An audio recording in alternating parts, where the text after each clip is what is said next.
end, the West Cameroon House of Assembly never ratified the Constitution. However, on October 1st, 1961, the Federal Republic of Cameroon nevertheless came to fruition with Ahidjo as president and John Bu Foncha as vice president. French Cameroon became East Cameroon and Southern Cameroon became West Cameroon. But for the purpose of this video, we shall continue using their former names for better understanding. On the 30th September, the British administrators left the Southern Cameroons. The next day, the Army of French Cameroon marched over the border. The mobile wing armed police of the Southern Cameroons was disarmed by them. It is described as a forceful takeover. An official from French Cameroon was appointed in the position of a Governor General over the Southern Cameroons. His official title was Inspector Federal Administration. He was accountable directly to the President of French Cameroon. Then followed a host of other French Cameroon civil servants, including subsequently its police force, which literally took over Southern Cameroons. In 1965, Augustin Juo became the Prime Minister of Southern Cameroon, but was sacked by President Ahidjo in 1968 and replaced by St. Muna. French advisors of President Ahidjo recommended the introduction of bilingual schools to educate and assimilate Southern Cameroonians in favor of French Cameroon. The aim was to slowly absorb the Anglo-Saxon Southern Cameroonians into the Francophone hemisphere. That happened additionally to the massive deployment of administrators from East Cameroon. At this point, tensions started rising in Southern Cameroon, which led to Foncha expressing his unhappiness with Ahidjo's progressive assimilation and marginalization of the people of Southern Cameroons.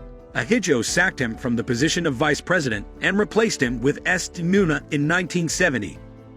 In 1972, President Ahidjo declared to conduct a referendum about the form of the state. The Southern Cameroon's lawmakers heavily opposed and rejected that idea, stating that the articles in the Fundment documents that read thus, "Any proposal for the revision of the present constitution, which impairs the unity and integrity of the federation, shall be inadmissible, and proposals for the revision shall be adopted by simple majority vote of the members of the Federal Assembly, provided that such majority includes a majority of the representatives of each of the federated states, not through referendum." Ahidjo ignored the concerns. So under duress, and to avoid bloodshed, Southern Cameroonians submitted to Ahidjo's decision on 20th May 1972. The referendum was conducted with a favorable outcome for Ahidjo. The whole process was in violation of Article 47 of the Constitution of the Federation, which prohibited any attempts to change the federal form of the state. The name of the state was changed from Federal Republic of Cameroon to the United Republic of Cameroon. Ahidjo then divided Southern Cameroon into two parts, which he called Northwest and Southwest provinces, today known as regions. At the time, Southern Cameroonians were totally against Ahidjo's regime, and animosity started to increase among Southern Cameroonians because they felt totally disrespected and marginalized.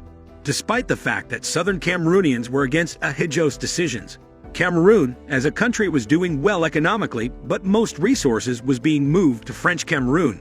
Development projects proposed by Southern Cameroonian leaders were either rejected, cancelled, or executed in French Cameroon. Due to health issues, Ahidjo could not continue as president, so he handed over power to Paul Biya, whom he had been grooming for a long time. When Biya took over power from Ahidjo, he further aggravated the whole situation by single-handedly changing the name of the country, the initial name of French Cameroon after independence.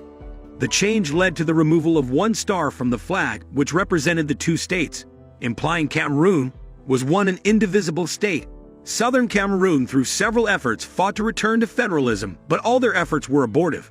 And it was during their struggle to return to federalism, or worst-case scenario secession, that the word Ambazonia was first used by lawyer and political activist Fon Gorgi Dinka, where he called on the people of Southern Cameroon to secede and form a new state known as the Republic of Ambazonia.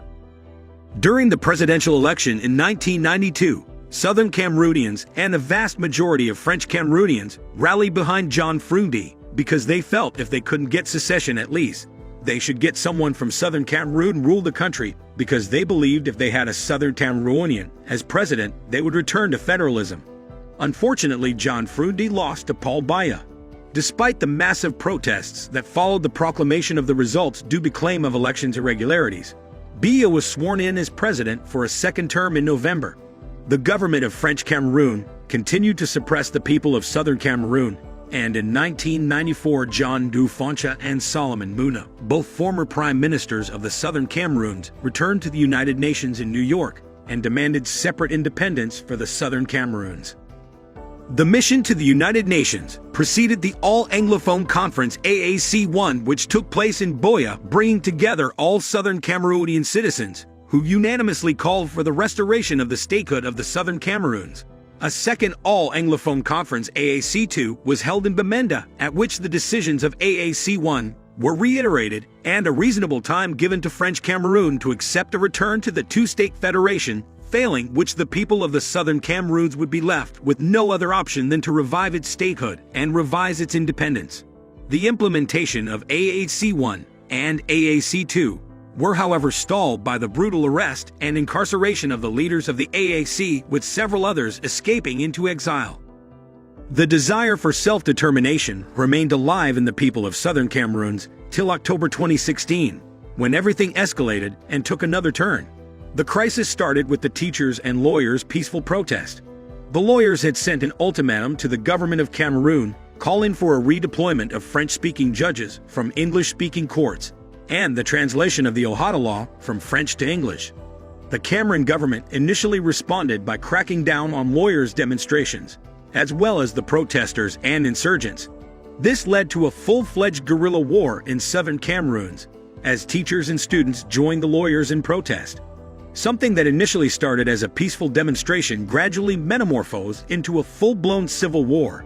The lawyers and teachers were accused to be the cause of the crisis, but in reality the ongoing crisis in Cameroon was caused by years of marginalization. On the 1st of October 2017, at the climax of the crisis, the separatists from southern Cameroon declared the independence of southern Cameroon, which led to more violence. On November 30, 2017, the president of Cameroon declared war on the Anglophone separatists. This marked the start of a very violent confrontation between government forces and armed separatists.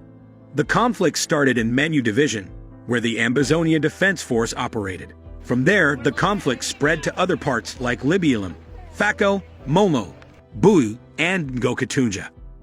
Several armed fractions have emerged, such as the Red Dragons, Tigers, and Seven Kata, amongst others. Several villages and towns have been burned down, such as Kwakwa, Kembong, Tado, and on 5 January 2018, members of the Ambazonian interim government, including its presidency Sisiku Julius Ariuk, were arrested in Nigeria and deported to Cameroon. They were subsequently arrested and spent 10 months at a gendarmerie headquarters before being transferred to a maximum security prison in Yaoundé. A trial started in December 2018. Fast forward to 2023, the governments have tried every single measure possible to put an end to the crisis, to no avail. Apparently, the people of southern Cameroon are determined to end the crisis only after they secede from French Cameroon, or at least return to the 1961 constitution drafted during the Fountain Conference. Since the beginning of the crisis, almost 1 million lives have been lost, property destroyed, and families separated. At this point, the government of Cameroon doesn't really know what to do anymore.